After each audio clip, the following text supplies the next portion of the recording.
And we're going to be doing a subject for the next 3 weeks. Hang on one second, Annie wants out.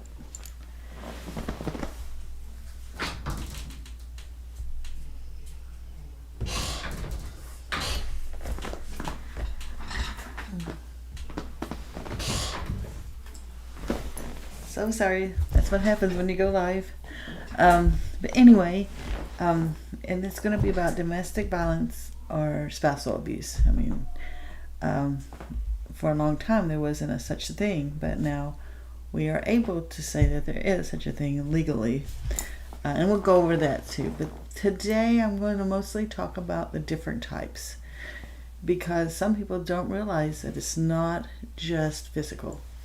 That, oh my goodness, there's a whole wide range. But I'm going to particularly go with a paper that I found from the Newfoundland, what's it called? Labrador. It's out of Canada. And they did a really nice job of putting this all together. So I'm going to just use my notes today and go through that, okay? So let's get started on that. First of all, what is domestic violence? And that is also spousal abuse. It has a very wide range, but it is violence against your domestic partner. And what we'll do today is go through all the different, now there's so many subsets, but I'm going to go over 9, and those are just the most general, but you can have subsets off of that also, okay? So this one is what we're going to do is this week we'll go over what it is, the signs to look for, and then we'll go over next week, we'll go over how it affects the different members of the family and what you can do to get out. And then the next week will be how we can take care of ourselves once we've gotten out. So I know this is a pretty deep subject, but I'm glad to get in there and dig in there with you. I've had so many people ask me to go over this one because they didn't realize coming out, even after many years, that the damage that had been done, and they didn't get the help they needed. So we're going to go through this, and the first day we're just going to go over the different types. And I'm going to rely on my notes a lot. So you'll see me glance off to the side. That's what I'm doing. Okay, so we got the different types, and I told you this one comes from the Newfoundland Labrador out of Canada. I just really like how they put it together. Then first of all, you have physical violence. That occurs when someone uses a part of their body or an object to control a person's actions. So many people have to deal with that. And also, they can hit the things around you. They may not actually hit you, but they'll hit all the things around you to let you know that they can hit you. They may not want to show be any physical evidence. So that would fall under that, actually. Sexual violence. Now that occurs when a person is forced to unwillingly take part in sexual activity. Until I believe it was 1992, you cannot sexually abuse, according to law, you cannot sexually abuse your partner. It just wasn't a thing, even though it had been happening all those years. But I don't believe it was 1992 that it finally became where the partner could actually file. Up until then, they couldn't do anything. Nothing. So it is good that has changed. Here comes Annie again. It's going to be one of those days. It's getting ready to storm here, so just a little upset. Emotional violence. That occurs when someone says or does something to make a person feel stupid or worthless. This one's a big one. This one happens so much. In order to get to the other ones, they usually use this one so that you don't believe yourself. When you know something's not right, you question everything that you're hearing and seeing. So that one's huge. That one leads to a whole lot of different things. A psychological violence, which some people would put that in with emotional, but they'll use threats and causes fear in the individual to gain control. That's the psychological fear of anything. Whatever they find that they think is a weakness for you, that's the fear that they'll draw upon. And so that can be a wide range of things.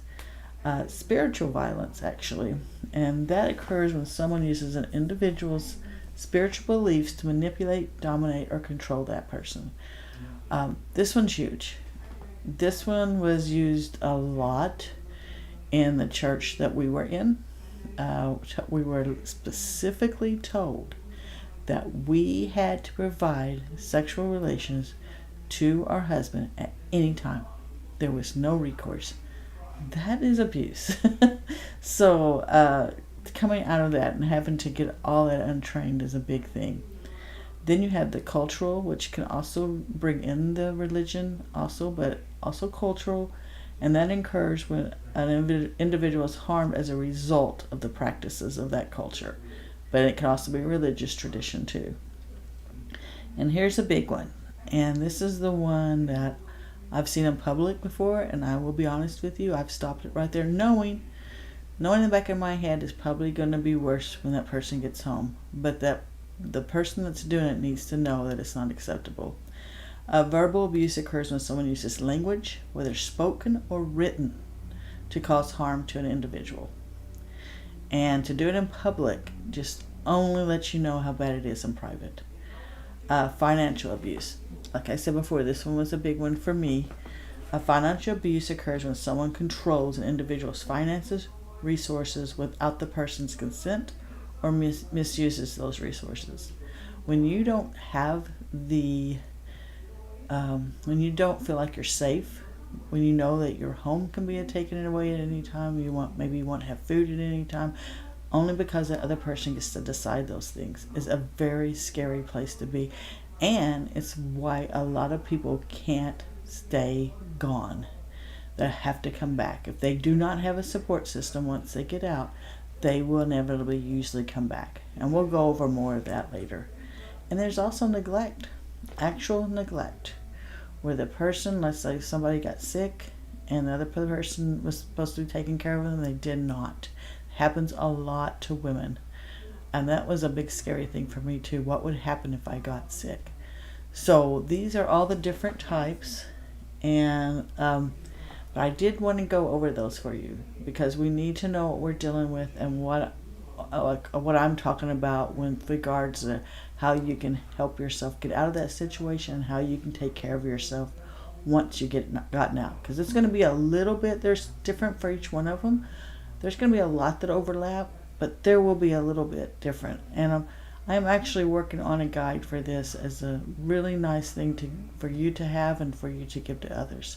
So if you know someone that needs to go through this, I'm on YouTube, as well as these are in my group in Facebook, and you can find those links in my bio.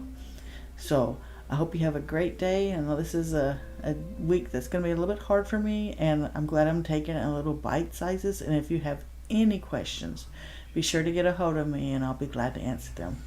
Have a great day.